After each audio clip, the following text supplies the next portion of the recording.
아주 먼 옛날 아주 먼 옛날 하늘에서는 당신을 향한 계획이 있었죠. 하나님께서 바라보시며 좋았더라고 말씀하셨네. 이 세상 그 무엇보다 귀하게 나의 손으로 창조하였노라. 내가 너로 인하여 기뻐하노라.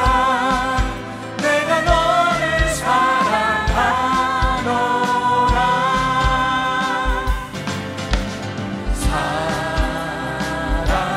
사랑해요.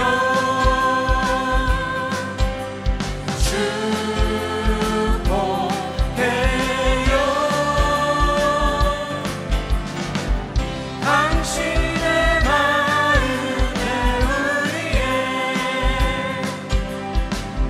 사랑을 드려요. 다시 한번 고백드리겠습니다. 아주 먼 옛날 아주 먼 옛날 하늘에서는 당신을 향한 계획이 있었죠. 하나님께서 바라보시고 좋았더라고 말씀하셨네. 이 세상 그 무엇보다 귀하게 나의 손으로 창조하였노라. 내가 너로 인하여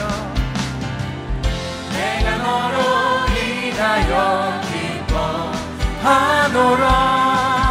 내가 너를 사랑하노라.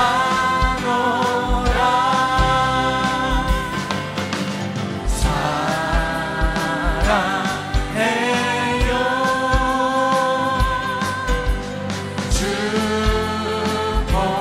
축복해요.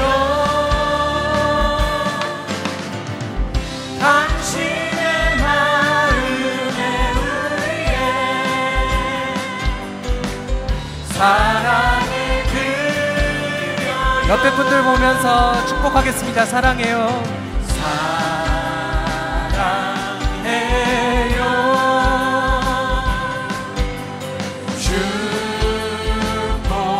축복해요. 당신의 마음에 우리의 사랑을 드려요. 당신의 마음에 당신의 마음에 우리의 사랑을 드려요.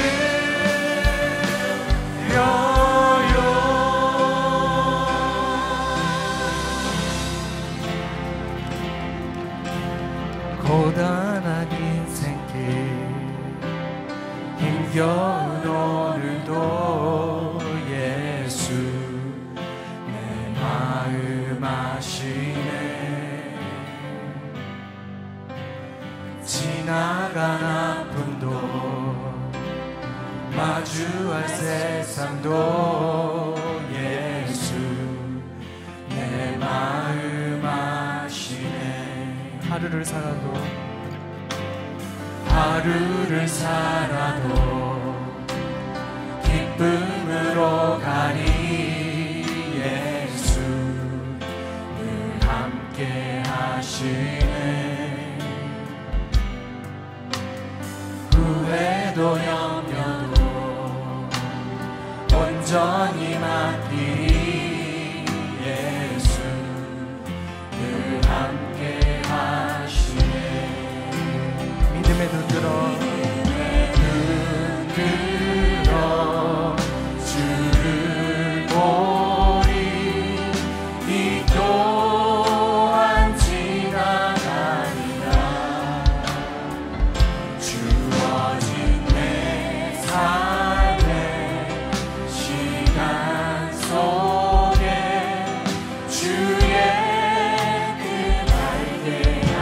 믿음의 눈 들어 주를 보리.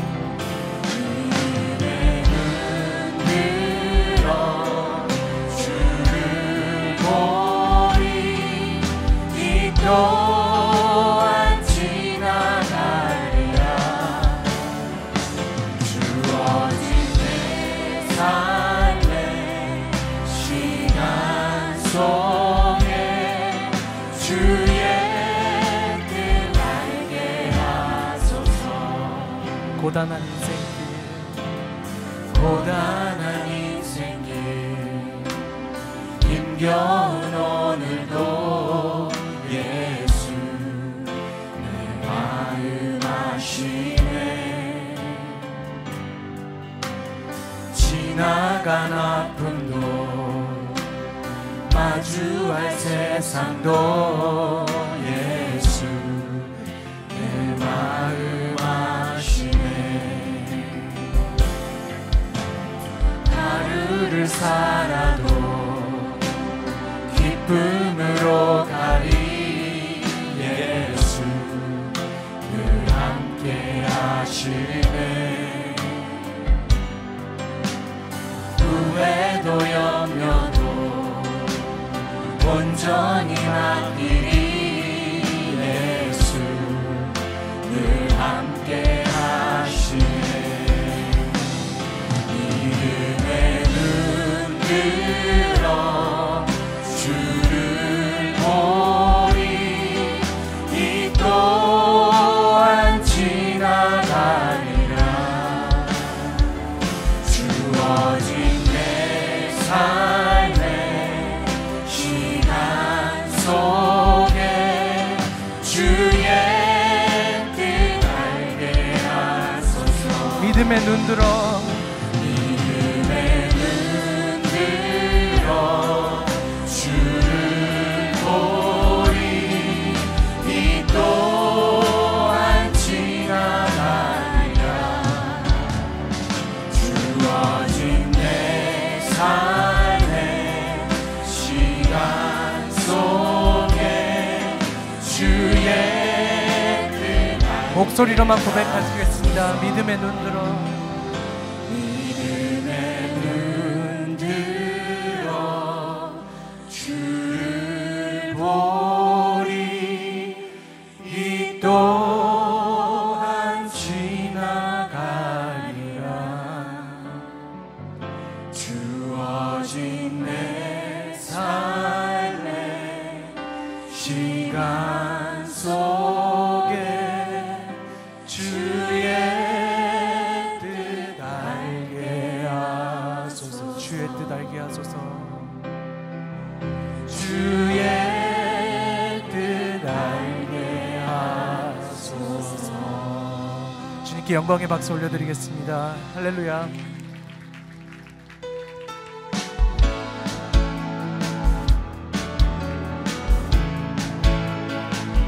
나는 순례자 낯선 나라에 언젠가 집에 돌아가리.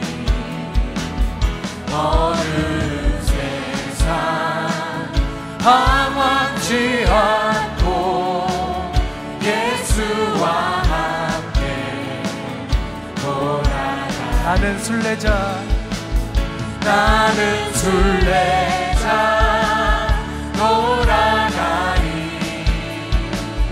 날 기다리는 밝은 곳에 곧 돌아가리. 기쁨의 나라 예수와 함께 길이 살리.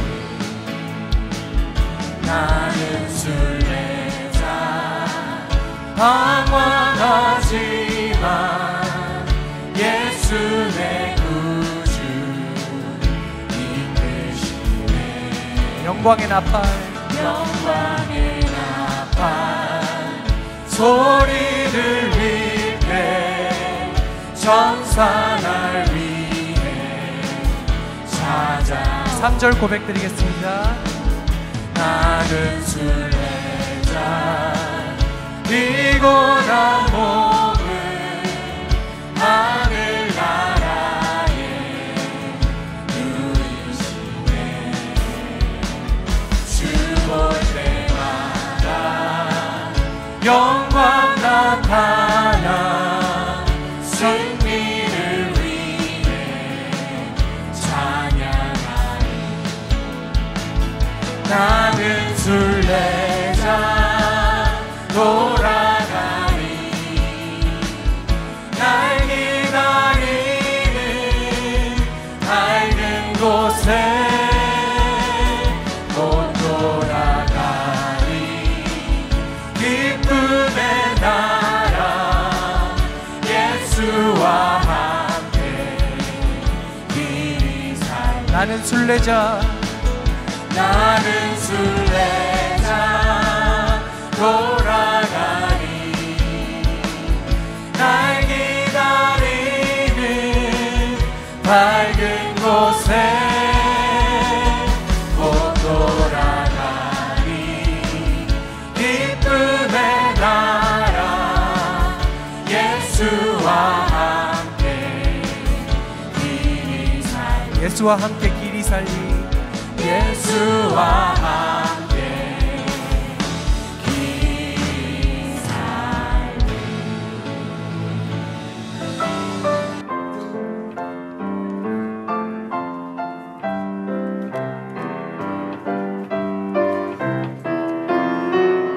나는 순례자 낯선 나라에 언젠가 집에 돌아가리. 어두운 세상 나가지 않고 예수와 함께 돌아가리. 나는 순례자 돌아가리. 날 기다리는 밝은 곳에 곧 돌아가리. 기쁨의 나라 예수와 함께 길이 살리.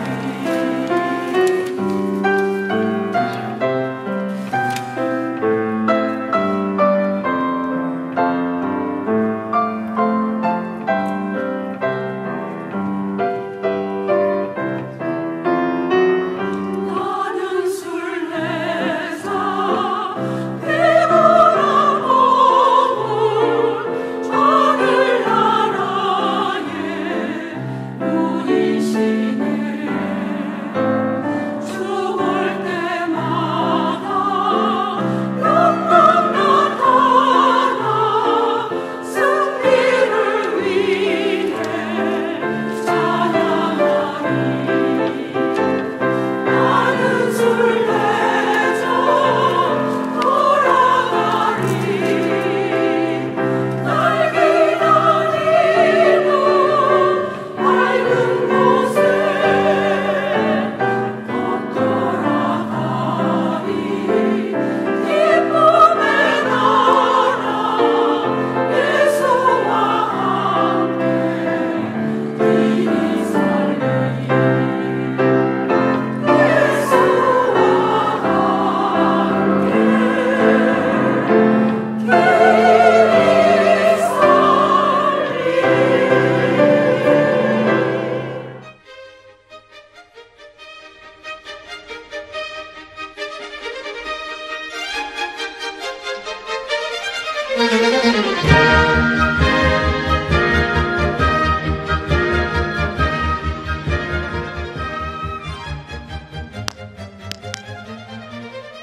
인생 뒤집기 드라마 퀴즈 인생의 비밀 찾기.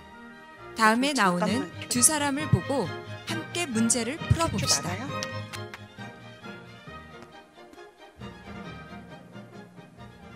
아니 이게 지금 무슨 상황이야? 뒷산에 불이 났다고요? 당장 나가라고요? 어떡해. 그래, 준비해온 대로 차근차근 하는 거야. 두 사람에게 중요한 일이 있습니다. 어떻게 대처하는지 살펴보고 문제를 풀어봅시다. 문제 1번 나갑니다. 김 여사님, 지금 무슨 상황인가요? 뒷산에 불이 났대요. 집에서 당장 나가래요. 뭘 어떻게 해야 돼? 뭐부터 챙겨야 되냐고. 한가하게 짐이나 문제나 풀자고 그러지 말아요. 그럴 때가 아니에요. 어떻게 손이 다 떨리고 이걸 어떻게 하면 좋아? 짐부터 싸야 되나? 아니야. 애들한테 전화해야 돼. 큰애한테 전화해서 집에 들어오지 말라고 해야 되겠다. 아니야. 둘째야, 제니, 빨리 짐 싸. 집에 불이 붙게 생겼어. 빨리 나와. 이번에는 참가번호 137번에게 묻겠습니다. 지금 무슨 상황인가요? 저는 마라톤에 참가했습니다. 달리는 코스가 길기 때문에 매일 마음을 다잡고 훈련을 했죠. 하루에 5마일씩 뛰는 훈련을 했습니다. 우선 스트레칭으로 몸을 풀고 걷기부터 시작합니다. 문제 드립니다. 두 사람의 차이는 무엇일까요? 빈칸을 채워봅시다. 삶에 뭐뭐뭐뭐가 있다, 없다. 답을 찾으셨습니까? 정답을 알아봅니다. 삶에 우선순위가 있다, 없다. 문제가 생겼을 때 할 일을 알고 순서를 따라가는 것은 매우 중요합니다. 여러분은 오늘 할 일, 내일 할 일, 먼저 할 일, 나중에 할 일, 일의 우선순위가 있습니까? 문제 2번 나갑니다. 김 여사님, 지금 어디로 가십니까? 어디로 가야 되냐고요? 어디로 가지? 일단 집 밖으로 나가야죠. 살려면 나가야죠. 최대한 멀리, 불에서부터 멀리 떨어져야 되겠죠? 이번에는 137번에게 묻겠습니다. 지금 어디로 가십니까? 결승 라인이죠. 오래 달려야 하겠지만 결승 라인을 향해 뛰어야죠. 자, 문제 나갑니다. 잘 듣고 두 사람의 차이를 찾아 빈칸을 채워보세요. 두 사람의 차이, 뭐가 있다, 없다. 답을 찾으셨나요? 정답을 알아봅니다. 목적지가 있다, 없다. 어디로 가야 할지 아는 사람과 모르는 사람의 삶의 방식과 결과에는 엄청난 차이가 있습니다. 문제 3번입니다. 김 여사님, 지금 손에 든 게 뭐죠? 보면 몰라요. 캐리어잖아. 귀중품 챙기고 당장 먹을 약이랑 물이랑. 근데 못돼 조금 더 챙길 걸 그랬나? 무거워. 근데 우리 집까지 불은 안 번지겠죠? 뉴스 좀 봐야 돼. 가만히 있어봐. 내 핸드폰 어디 갔지? 이번에는 137번에게 묻겠습니다. 뭘 가져가시나요? 저는 가져갈 게 없습니다. 주최 측에서 다 준비해 주거든요. 처음엔 수건이랑 물이랑 들고 다녔는데 지금은 가지고 다니지 않습니다. 뛰다 보면 필요한 시점에서 다 주던데요. 짐을 많이 들고 다니면 오래 뛸 수가 없습니다. 최대한 가볍게 가야죠. 마지막 문제 드립니다. 빈칸을 채워보세요. 두 사람의 차이, 삶에 뭐가 있다, 없다. 정답을 알아봅니다. 삶의 무게가 있다, 없다. 맞습니다. 삶의 무거운 짐을 들고 가는 사람과 짐을 맡기고 따라가는 사람, 어느 쪽이 쉬울까요? 인생의 비밀, 바로 여기에 있습니다. 인생이라는 긴 여정에 우리는 수없이 많은 문제를 만나며 바른 선택을 해야 합니다. 삶의 우선순위를 바로 알고 목적지를 향해 무거운 짐을 맡기고 가볍게 간다면 어떨까요? 모든 무거운 것과 얽매이기 쉬운 죄를 벗어버리고 인내로써 우리 앞에 당한 경주를 경주하며 믿음의 주요 또 온전케 하시는 이인 예수를 바라보자. 오늘 저녁 인생의 비밀을 찾는 시간이 되시기를 소망합니다. 감사합니다. 방랑자에서 순례자로 인생 뒤집게 오신 여러분을 환영합니다. 우리가 가야 될 고향에 있는 사람들이 순례자입니다. 그렇다고 편안한 집에만 머물러 있는 사람들은 순례자가 될 수 없습니다. 편안한 곳을 떠나야지 순례의 길이 시작됩니다. 안전지대를 떠나가야 합니다. 집 떠나면 고생입니다. 목적지에 도달하기 위해서 산을 넘고 물을 건너야 합니다.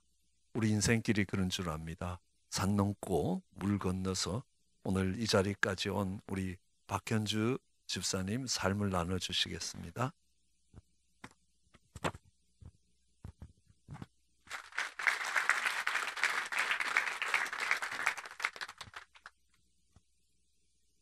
안녕하세요. 박현주입니다. 언젠가 새벽 간증 시간에 제 삶을 나눈 적이 있습니다. 목사님의 강권하심이 있어 다시 간증하는 자리에 서게 됩니다. 제 인생은 한 번의 드라마처럼 뒤집어진 것이 아닙니다. 인생이라는 프라이팬 위에서 이렇게 저렇게 구르면서 아직도 뒤집어지면서 변화하며 살고 있습니다. 하나님의 은혜로 새로운 목적으로 제 이야기가 사용되기를 기도하면서 준비했습니다. 저는 참으로 부족하고 없는 것이 많았던 어린 시절을 보냈습니다. 아주 어려서부터 고아와 같이 자란 저희 엄마는 결혼하여 부산에서 사셨습니다. 언니와 저를 낳고 얼마 지나지 않아 남편을 교통사고로 잃었습니다. 그때 저는 3살 조금 지났습니다. 엄마는 방직 공장에서 일을 하셨습니다. 언니와 저는 늘 엄마 없는 집에서 지내야 했습니다. 2살 많은 언니가 밥도 하고 저랑 놀아주기도 했습니다. 엄마가 늦은 날 절 씻겨주고 재워주기도 했습니다. 누구를 배려한다는 생각조차 할 수 없었던 어린 저는 언니만 괴롭혔던 것이 아닙니다. 저는 엄마 얼굴만 보면 시장 가서 아빠를 싸우라고 몇 년을 떼를 쓰고 울었습니다. 그러한 제 행동을 보고 불쌍하게 생각하신 엄마 친구분이 지금의 아버지를 소개해 주셨습니다. 그분을 만나기 위해 진주에 있는 시골집에 언니와 저도 함께 갔습니다. 엄마의 의견은 상관없이 제가 완전 반한 것이었습니다.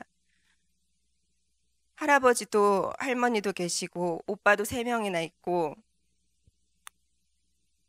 매일 꿈에 그리던 아빠가 될 사람도 있었으니까요. 지금 생각하면 얼마나 철딱서니가 없는지 거기서 살겠다고 떼를 써서 기어이 엄마와 언니만 부산으로 보내고 일주일을 거기서 살았습니다. 결국 엄마는 사랑에 굶주린 제게 못 이겨서 재혼을 하시게 되었습니다. 하지만 문제는 다음이었습니다. 당시 알코올 중독이셨던 할아버지는 할머니와 매일같이 싸움을 하셨습니다. 밥상을 던지는 것은 일상이었고 할머니 머리채를 잡는 것도 일수여서 바닥에 굴러다니는 밥그릇이나 할머니 머리에서 튕겨져 나온 빈혈을 수없이 주었습니다. 엄마의 입장에서 보면 딸에게 아빠를 만들어주기 위한 재혼이 만들어낸 그림은 참혹했습니다. 최악이었습니다.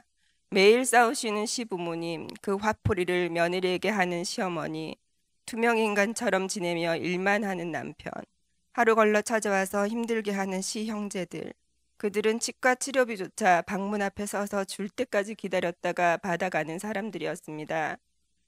마음은 열어주지 않고 사고만 치는 아들들. 그로 인해 엄마는 여러 번 경찰서에 불려다녀야 했습니다. 아무것도 모르고 철딱서니 없는 딸도 있었습니다. 지금 생각하니 엄마는 얼마나 그 세월이 힘드셨을까요? 그저 눈물이 날 뿐입니다. 엄마는 제가 중학교 1학년 때 자궁암 말기 판정을 받으셨습니다. 암은 간이며 폐며 온몸에 전이가 되어서 자궁 절제술을 받아도 3개월을 못 넘긴다고 했습니다.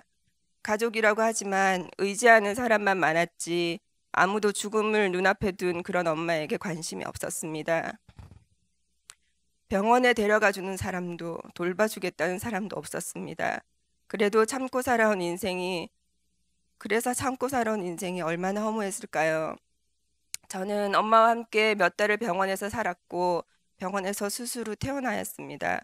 온 사방이 꽁꽁 얼어붙은 추운 겨울이었습니다. 엄마와 저는 할 수 있는 게 없었습니다. 겨울방학 내내 포천으로 지리산으로 전국에 있는 기도원을 다니며 하나님께 울며 불며 기도했습니다. 내 탓인 것 같았어요. 아빠를 사다 달라고 어렸을 때 조르지만 않았어도, 시골에 어른들 뵈러 갔을 때 거기서 살겠다고 고집만 안 피웠어도 너무너무 무서웠습니다. 엄마가 세상에 없다는 걸 상상하니 두려웠습니다. 울고 기도하고 또 울고 기도하고 우리 엄마 좀 살려달라고.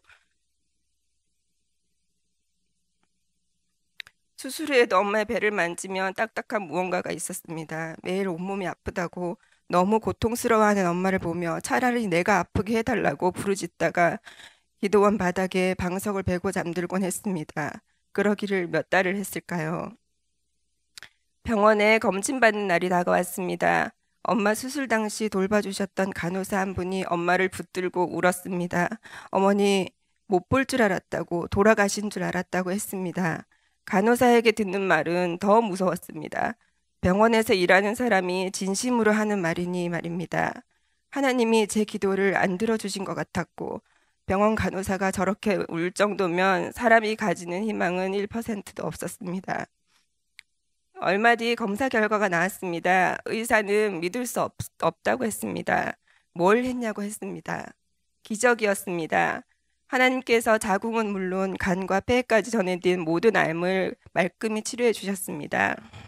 할렐루야. 하나님 정말 감사하고 또 감사합니다. 오늘도 지금 이 순간도 감사합니다. 생명이 하나님께 있음을 고백합니다. 성경에 있는 말씀이 현실에도 일어남을 경험합니다. 세월이 30년이나 지난 지금 여러 가지 병을 엄마는 여전히 달고 사십니다. 심장이 안 좋아 2번이나 수술을 하시고 다른 수술도 여러 번 하셨습니다. 병원에 입원하여 퇴원하시면 다시 입원합니다. 이런 일이 계속되었습니다. 그러나 암과는 완전히 이별하신 엄마는 이웃에게 하나님을 증거하시면서 잘 살고 계십니다. 하나님만 하실 수 있는 분이고 하나님밖에 없다고. 어렸을 때 저를 돌아보았습니다. 하고 싶은 것은 못 참고 남의 앞에 나서는 것을 좋아했으며 나에게 불이익인 것 같으면 누구에게라도 따져서 권리를 찾는 아이였습니다. 아주 어렸을 때, 아마도 엄마가 재혼하신 지 얼마 안 되었을 때였습니다. 오빠들이 언니와 저를 받아들이기 힘들었던 것 같습니다. 그런데 저는 매일 엉덩이를 오빠들 무릎에 들이밀고 앉았습니다. 밀어내면 다시 앉고, 밀어내면 기회를 엿보다가 다시 엉덩이를 들이밀고, 결국 오빠들은 저를 미워할 수 없었다고 하더군요. 또 한 예는 초등학교 시절이었는데요. 제가 학교 다닐 때는 시골이라 그랬는지 학기 초에 선거를 했습니다. 남자는 반장, 여자는 부반장으로 의뢰이 정해져 있었습니다. 1학년을 지내보니 이해가 안 되었습니다. 선생님, 교장 선생님 다 찾아가서 왜 여자는 반장을 할 수 없냐고 선거할 수 있게 해달라고 따져서 결국은 학교 최초로 기어이 여자 반장 자리를 따냈습니다. 선덕여왕처럼 말이죠. 필요하면 엄청 귀여움은 떨었지만 하기 싫은 일은 죽어도 안 했습니다. 비위에 조금이라도 상하는 음식은 입에 대지도 않았습니다. 욕심도 많았고 하고 싶은 것도 많은 자아가 엄청 강한 아이였습니다. 이런 성격을 가만히 놓아두었다면 지금 어떤 어른이 되었을지 상상들 되시죠? 고등학교 1학년이 되었습니다. 부모님께서 교통사고를 당하셔서 아버지는 골수가 새어나올 정도로 머리를 심하게 다치시고 엄마는 양 손목이 부러지는 일이 일어났습니다. 진주에는 병원도 많고 학교도 많았습니다. 그 덕분에 아버지는 머리로 유명한 병원에, 엄마는 정형외과로 유명한 병원에 따로따로 입원을 하셨습니다. 또 저였어요. 언니는 고3이었고 다른 집에서 중학교 때부터 살았기 때문에 처음에는 연락도 안 했던 것 같습니다. 오빠들은 다른 도시로 가서 살고 있었고 부모님을 간호할 사람은 저밖에 없었습니다. 이 병원에 하루, 저 병원에 하루 자면서 부모님 간호를 하면서 병원 치사실에서 밥도 하고 도시락도 싸서 학교를 다녀야 했습니다. 그 시절에는 지금처럼 병원 밥을 신청하면 다 먹는 게 아니었고 가격도 비쌌기 때문에 넉넉하지 않은 저희 가정은 그런 것을 생각도 못했습니다. 또 그러기를 몇 달을 했을까요? 아버지도 다행히 완쾌가 되셨고 엄마도 기브스를 풀고 양손이 자유롭게 되었습니다. 이것 또한 치료하시는 하나님께서 살아계심을 고백합니다. 하지만 이런 일들로 인해 당시 저는 중고등학교 때 어려운 사춘기를 보냈습니다. 결혼 후에 찾은 친정집에서 그 당시의 일기를 발견했습니다. 매일매일 쓴 일기에는 너무 힘들다, 죽고 싶다, 엄마는 계모인 것 같다, 나는 왜 이렇게 살고 있는가 하는 내용들이 거의 대부분이었습니다. 지금 생각해보니 하나님께서 내 영혼을 사망의 음침한 골짜기에서 건지심을 감사드립니다. 제게 하나님은 그렇게 좋으신 하나님은 아니었습니다. 아버지를 돌아가지 않도록 지켜주시지 않았습니다. 엄마를 병들지 않게 하시지 않았습니다. 그래서 저로 부모님 사랑받고 손에 물 안 묻히고 사는 이쁜 막내로 자라게 하시지 않으셨습니다. 그러나 고통 중에서 또 고난 중에 하나님을 찾게 하셨습니다. 또한 말씀으로 양육하시는 좋은 교회 선생님을 만나게 해주셨습니다. 목사님을 보내주셔서 제 삶이 낭떠러지로 떨어지지 않게 지켜주셨습니다. 망가질 테다 하며 밖으로 나돌고 싶은 순간에 나를 교회 주일학교 교사로 세우시고 매일 말씀을 보게 하셨습니다. 귀여운 아이들을 통해 힘을 얻게 하셨습니다. 찬양팀에 세우셔서 전능하신 하나님을 어떻게 노래해야 하는가 알려주셨습니다. 내게 바꿀 수 없는 환경을 주셔서 눈물로 기도하게 하셨습니다.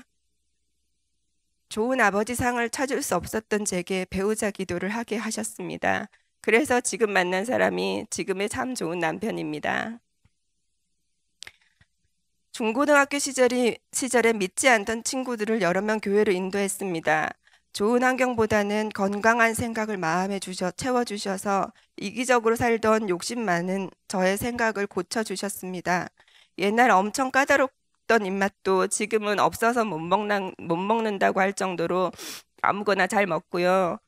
지금은 사람 앞에 나서서 입바른 소리를 하고 싶을 때도 허벅지를 꼬집으면서 참습니다. 그래도 하나님께서는 아직 멀었다 하고 빙그레 웃으시겠지요. 매일 나를 만들어 새로이 빚으신 하나님께 감사합니다. 요즘도 엄마와 저는 통화를 하면 매일 눈뜨게 하심, 살아서 호흡하게 하신 하나님께 감사해야 한다고 서로 이야기합니다. 엄마는 죽을 목숨이었는데 거저 얻은 연장된 삶이니 더 감사하다고 말씀하십니다. 이런 이야기를 아이들에게도 하도 했더니 어느 날 저희 둘째가 아침에 기도하면서 하나님 오늘도 안 죽게 해주셔서 감사합니다 하더군요.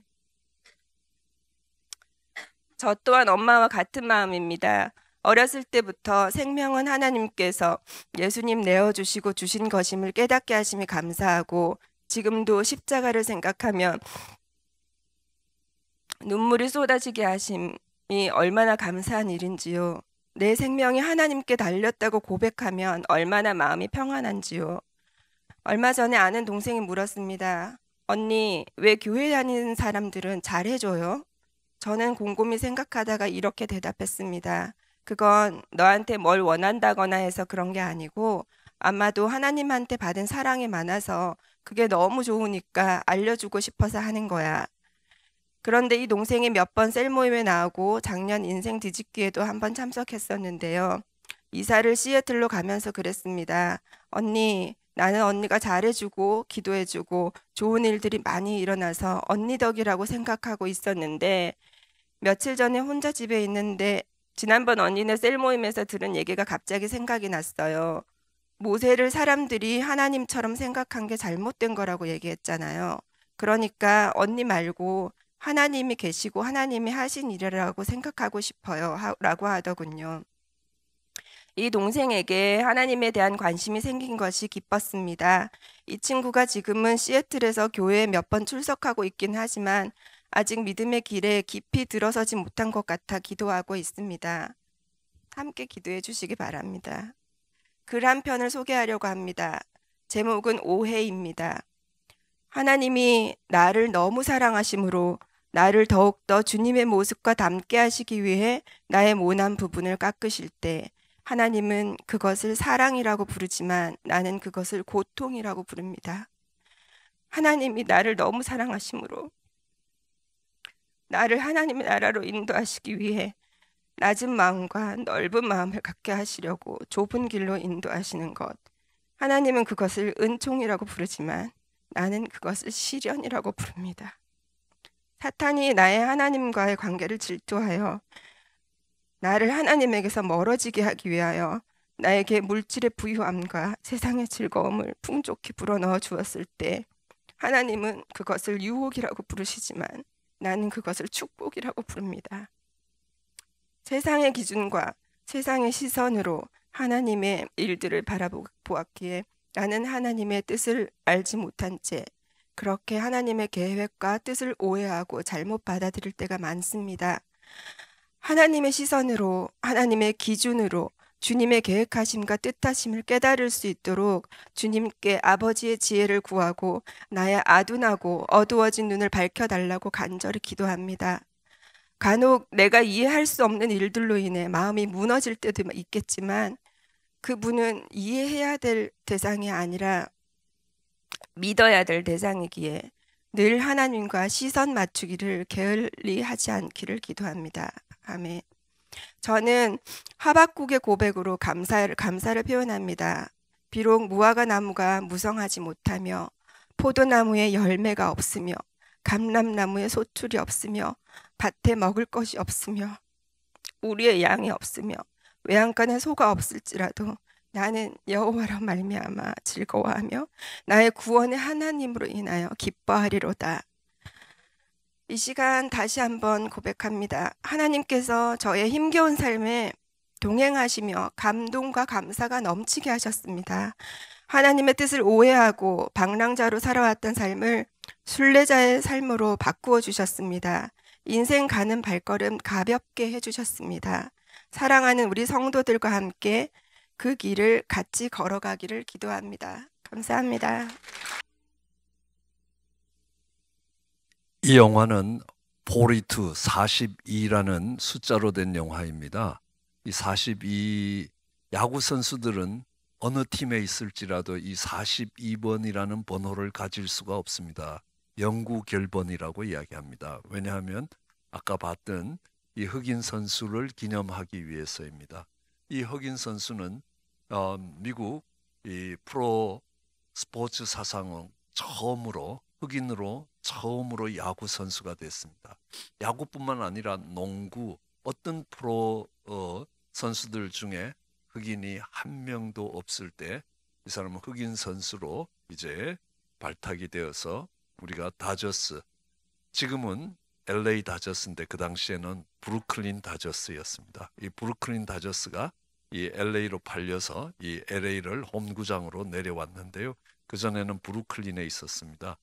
브루클린 다저스로 발탁되어 첫 흑인 선수로서 경기를 하는 그의 실화들을 쭉 적어놨습니다. 예, 많은 어려움들이 있습니다. 언론과 다른 선수들의 주목을 받기도 했고요. 또 호텔에 투숙하면 흑인이 있다고 해서 끼워 넣어주지 않았습니다.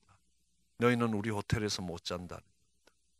때로는 혼자서 그 호텔에 잘 수 없는 경우도 있고 아니면 너희 팀에 흑인이 있기 때문에 너희 팀 전체가 우리 호텔에서 잘 수 없다고 해서 호텔에 도착했을 때에 취소를 당합니다. 캔슬을 당합니다. 사전에 그렇게 하면 모르겠는데요. 그런 여러 말할 수 없는 어려움들이 있습니다. 그러나 그것 못지않게 이 선수, 그러니까 선수 이름이 제키 로빈슨인데요. 그분을 발탁했던 구단주가 있습니다. 그분이 브렌치 리키라는 분인데요. 이 리키라는 분을 일컬어서 야구계의 에이브라함 링컨이라고 이야기합니다. 야구계에서 정말 흑인들이 그 속에서 경기를 할 수 있는 그런 길을 열었습니다. 얼마나 어려운 길인지 모릅니다.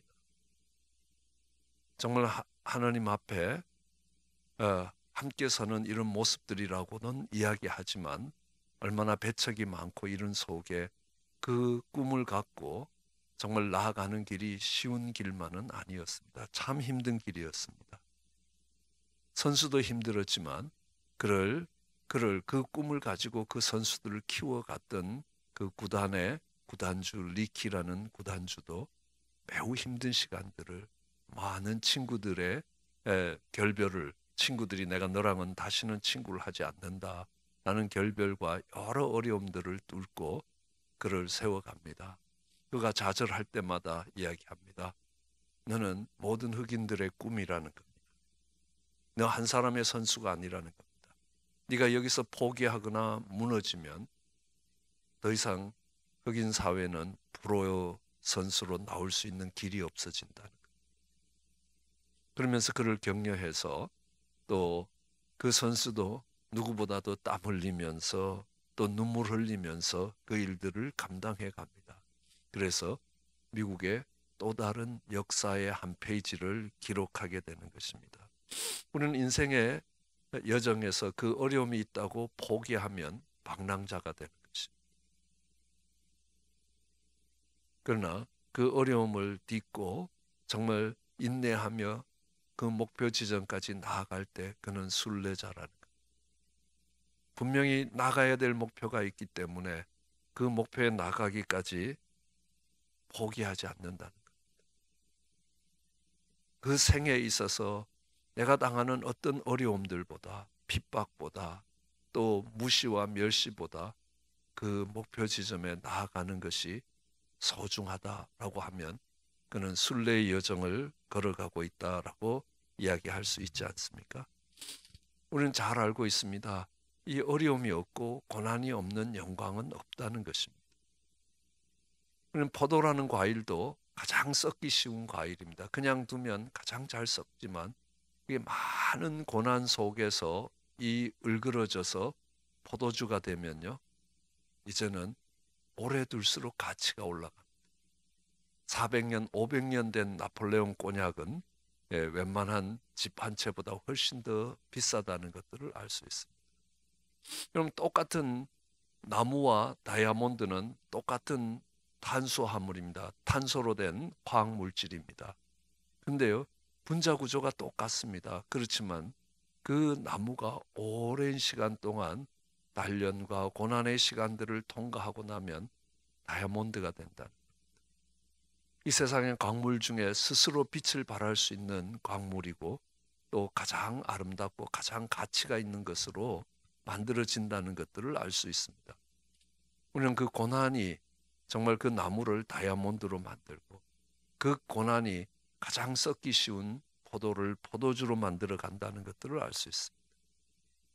정말 애벌레가 꼬치 속에서 그 어렵고 답답한 시간들을 참고 견디면 호랑나비가 될 수 있다.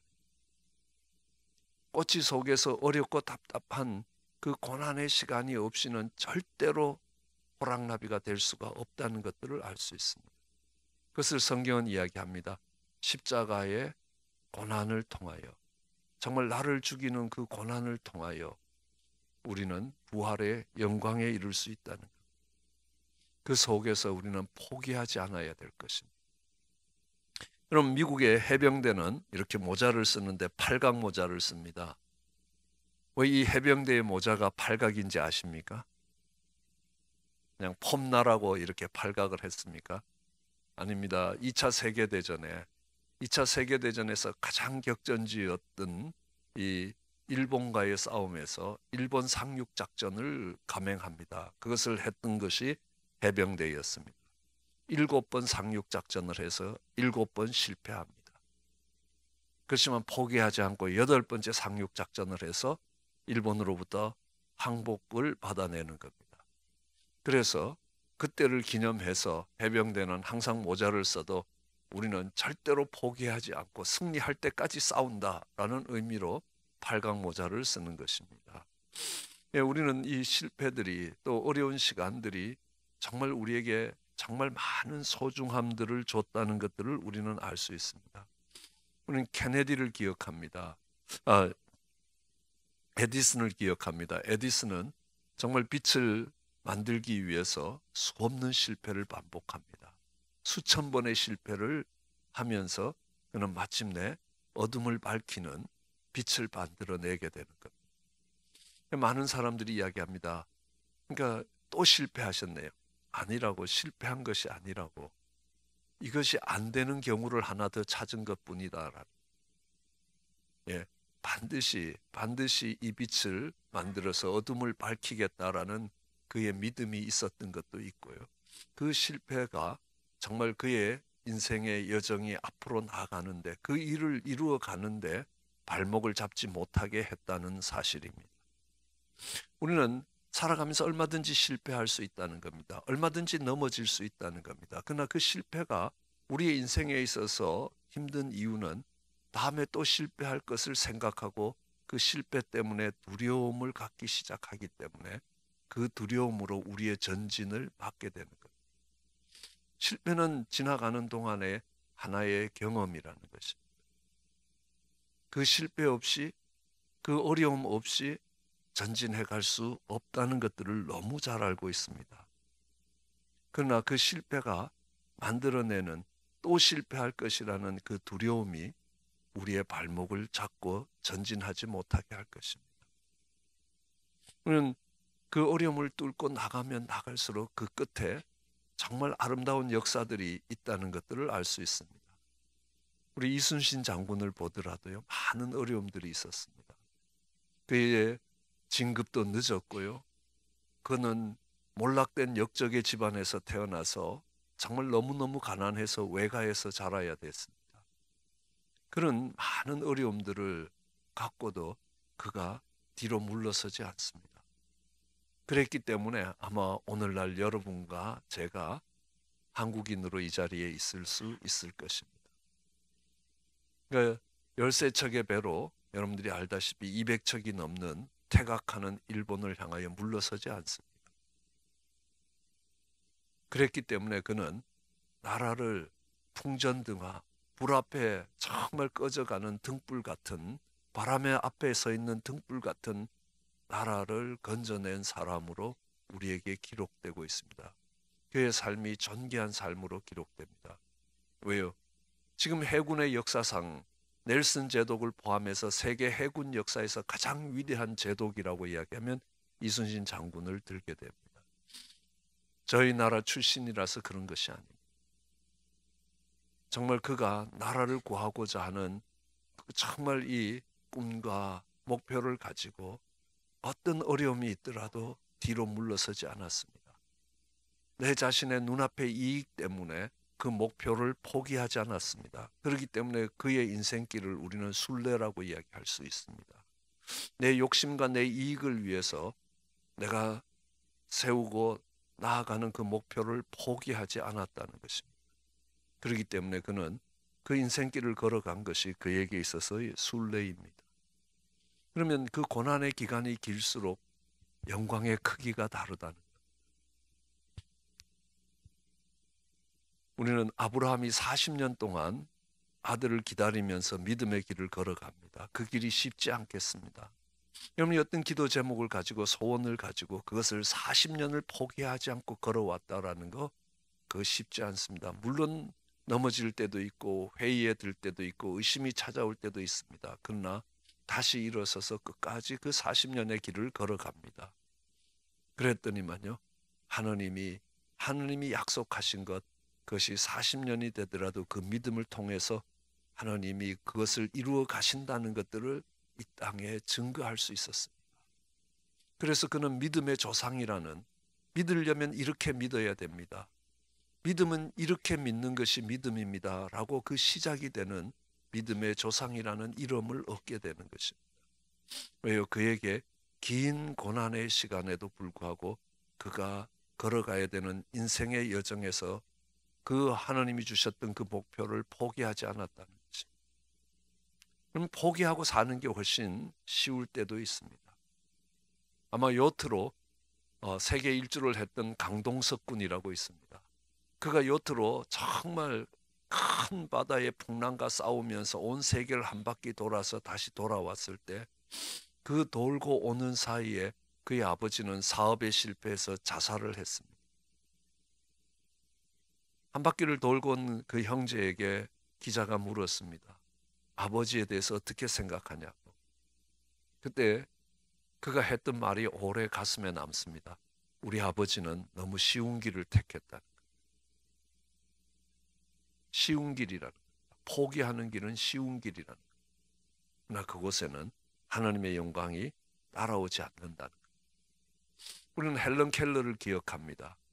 그는 눈이 보이지 않으면서도 정말 하버드에서 박사학위를 받습니다. 수많은 어둠에 있는 사람들에게 꿈을 줍니다. 6.25 전쟁이 일어나고 참혹하게 무너진 우리나라에 와서 우리의 젊은이들에게 꿈과 소망을 심어줬던 분입니다. 그런데요, 그를 훈련시킨 분은 그의 부모님들이 아니라 설리반이라는 선생님이 와서 훈련을 시킵니다. 숟가락을 가지고 네가 먹으라라고 이야기합니다. 한 번도 그렇게 먹지 않았습니다. 시력을 잃은 뒤에 누군가가 밥을 먹여줬습니다. 그냥 먹으면 되는데요, 내가 먹으려니까 얼마나 불편한지 모릅니다. 숟가락을 집어 던집니다. 그러니까 설리반 선생님이 다시 갖다 숟가락을 제자리에 놓습니다. 먹으라고 500번을 합니다. 설리반 선생님이 500번을 하면서 포기를 하지 않았기 때문에 헬런 켈러라는 정말 그의 인생의 열매를 얻을 수 있었습니다. 그 숟가락 500번을 주스러 가면서 정말 포기했더라면 헬런 켈러라는 열매가 없었을 것입니다. 이 어둠을 밝히는 또 하나의 별이 이 땅에 일어나지 않았을 것입니다. 한번 포기하고 싶을 때 한 번만 더 생각해보고, 그 포기하고 싶을 때 한 번만 더 참고, 포기하고 싶을 때 한 번만 더 해보자. 그래, 또 해보자. 정말 콩나물 키우는 것 하나도요, 많은 실패를 통해서, 많은 어려움을 통해서 그걸 키워낼 수 있다는 것. 저게 어디 콩나물을 키운 거겠습니까? 그의 딸에게 인생의 도전을 가르친 겁니다. 그 딸은 인생에 어떤 어려움들이 오더라도 도전할 수 있는 힘을 갖고 있는 것입니다. 내가 어떻게 살 것인가라는, 포기하지 않고 도전하는 것들을 보면서 우리의 자녀들은 나도 저렇게 살아야 되겠다라는 것입니다. 나도 저렇게 살리라라는 겁니다. 어려움 속에서 하나님은 우리를 훈련시키시고 단련시켜 간다는 겁니다. 그리고 그곳에서 하나님의 영광이 드러나게 하시는 겁니다. 십자가의 고난이 없이는 부활의 영광이 없다는 겁니다. 우리는 결과를 예측할 필요가 없습니다. 결과가 어떻게 될 것인가 아니라는 겁니다. 제가 아는 목사님은 결과를 예측하는 것은 불신앙이라는, 결과는 하나님께 있다는 것입니다. 그 믿음을 가지고 한 걸음 어떤 어려움이 있더라도 그 걸음을 다시 딛는 것입니다. 666과 777의 차이는, 사단의 숫자라고 이야기하는 666과 6과 7의 사이는 한 걸음이라. 포기하고 싶을 때 한 걸음 더 나가면 거기에 하나님의 영광이 있다는 것입니다. 이스라엘 백성들이 먹을 물이 없다고 막 불평하던 그곳에서 한 걸음만 더 가니까 엘림이라고 종려나무가 70그루 서 있는 풍성한 물이 있는 곳이라. 우리는 그 어려움이 올 때에 포기하지 않습니다. 그래서 다니엘도 그럽니다. 마지막을 기다려. 정말 어려운 시간들을 살았던 다니엘이라는 사람이 그의 글을 쓰면서 다니엘서 12장의 제일 마지막 구절이 뭐냐 하면 마지막을 기다려. 이것이 마지막이라고 할 때까지 포기하지 말라는 것. 아마 졸업 연설 중에서 가장 감명적인 연설이 있다라고 하면 윈스턴 처칠 경이 자기의 모교에 가서 했던 연설일 겁니다. 딱 올라가서 그는 딱 한마디 했습니다. 그러니까 You never, never, never, never, never, never, never give up. 절대로 포기하지 말라. 그래서 그는 그 포기하지 않는 그 용기를 가지고 2차 세계대전에서 영국이란 나라를 구원하게 된 것이죠. 질병 가운데서도. 우리는 어려움 속에서 포기하는 것이 아니라 오히려 이 어려움은 하나님의 영광을 드러낼 기회라고 생각하며 도전할 때에 우리는 순례의 길을 완성해 갈 수 있을 것입니다. 그때 우리는 방랑자가 아니라, 피난민이 아니라 순례자가 될 것입니다. 그런 은혜가 우리 모두에게 있기를 주의 이름으로 축원합니다.